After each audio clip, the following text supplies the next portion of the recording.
What's going on, everyone? Welcome back to another Luma video. In today's video, we're going to be doing another devlog on Musical Synthesis 101. So first of all, I'm going to show you what has changed on the website, and then I'm going to show you what the new things are that I plan on adding. And there's some modular synthesis stuff that I think is really cool, and I think you will think will be cool. So make sure to stick to the end to check that out. And if you like what you see in the video, make sure to drop a like. And yeah, let's get into the video. All right, first of all, a lot of stuff has just changed style-wise. So things look smoother, interact nicely. Like you can see, there's a little bit of a fade on the side of this animation. The sliders look a little bit different, and you can see when you click on the sliders, they go up and down a little bit. General things like that make the website just a little bit more fun to use, I guess. Not that there's anything necessarily functional about it. Something that makes it look cleaner, I guess. You have like some borders here and some drop shadows.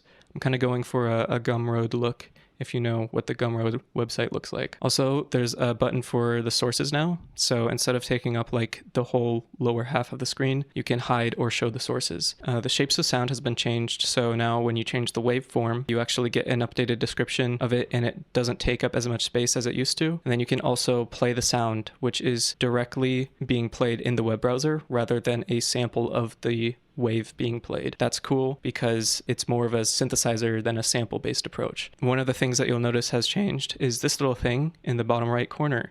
It is a little analyzer. So it's a histogram, and if you change the type, it turns into an oscilloscope. You can also see how it changes when you change like the frequency or the waveform. It's also mobile compatible, so if you have like a small screen and it's taking up too much of the space, you can just turn it off.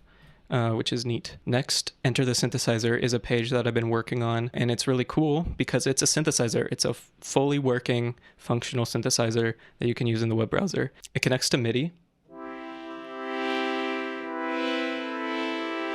So this is a polyphonic subtractive synthesizer that has one filter per oscillator, and I think it can be like infinitely polyphonic because I didn't ever put a cap on how many oscillators you can have at once. So essentially, if you play a billion keys at once, it'll play a billion oscillators and crash the web browser. You can play on mobile using the keyboard here. If you don't have a MIDI device, but you want to use some type of keyboard, you can actually use your computer keyboard. So right now I'm just typing using the ASDF notes. Also, there is this cool thing, which is FM synthesis. You can see how the histogram reacts and the oscilloscope reacts to different changes in the modulator and carrier frequencies. And then we also have AM and RM. RM is bugged. It doesn't really work. The demo audio just doesn't seem to actually do ring modulation. So that's something I'm still working on. Next, we have additive synthesis, which is a synthesizer that I made that uses harmonics, and you can change the number of harmonics using the slider here. You can go up to 50, and by default, it creates a sawtooth wave. But if you wanted to just go ahead and do this yourself, I'm not going to do it all the way. But for some of the earlier harmonics is what really makes the sound. If you turn all of these down, you can get a square wave. You can also change the ADSR. Next, we have a FM synth. So this uses FM synthesis. You can change the modulator and carrier waveforms, ADSR as well, and you can change the envelope, which does the similar thing like the filter on the subtractive synth. So if I change the FM depth here, the envelope down, you can also see what happens if I change the waveform type. So yeah, pretty cool. And then we have the modular prototype. So there is a live version of this. It's really buggy because I haven't actually like done anything to make it work on the website. So instead of showing you the web browser version of it, I'm just going to show you the local version of it. So this is what the website looks like on its own, and you can spawn in the nodes here. Let me just get a variety of nodes here and we can experiment with them. So one of the goals that I had for this is for it to be mobile friendly. Like you click a link and you're modular synthesizing. Another thing is everything is point and click. So you never have to drag and you never have to right click. And that is again to make mobile use easy. So if I wanted to connect the oscillator to the MIDI, then I can click frequency in the MIDI. And then if I want to say, okay, then I want the oscillator to go into an amp, I can do that. And then go into the output from the amp.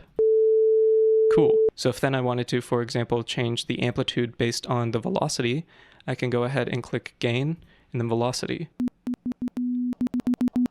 The harder I play,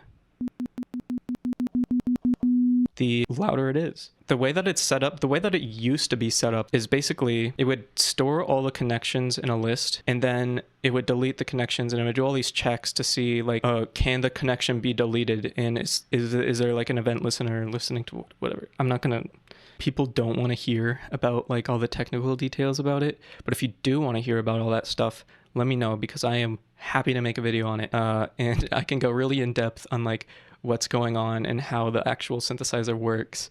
But I'm guessing the majority of people don't want to hear me go on that spiel. So let me just like make some patches here. And let's change the shape of the waveform.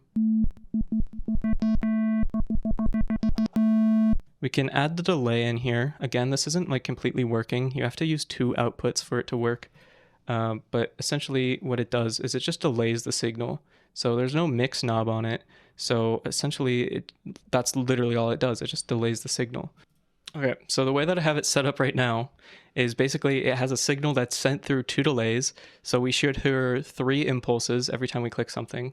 And then this variable is controlling the gain of basically all 3 of the oscillators, or all 3 of the signals.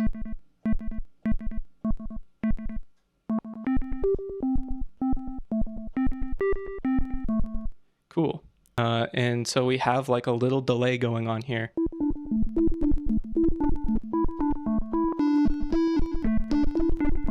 Anyways, it is kind of cool. Like you can make stuff in this, like not like crazy cool stuff, but it's something, you know? So yeah, this is kind of the stuff that's been in the works. When it will actually be available on the website, I don't know. I hope you enjoyed, and I'll see you in the next devlog.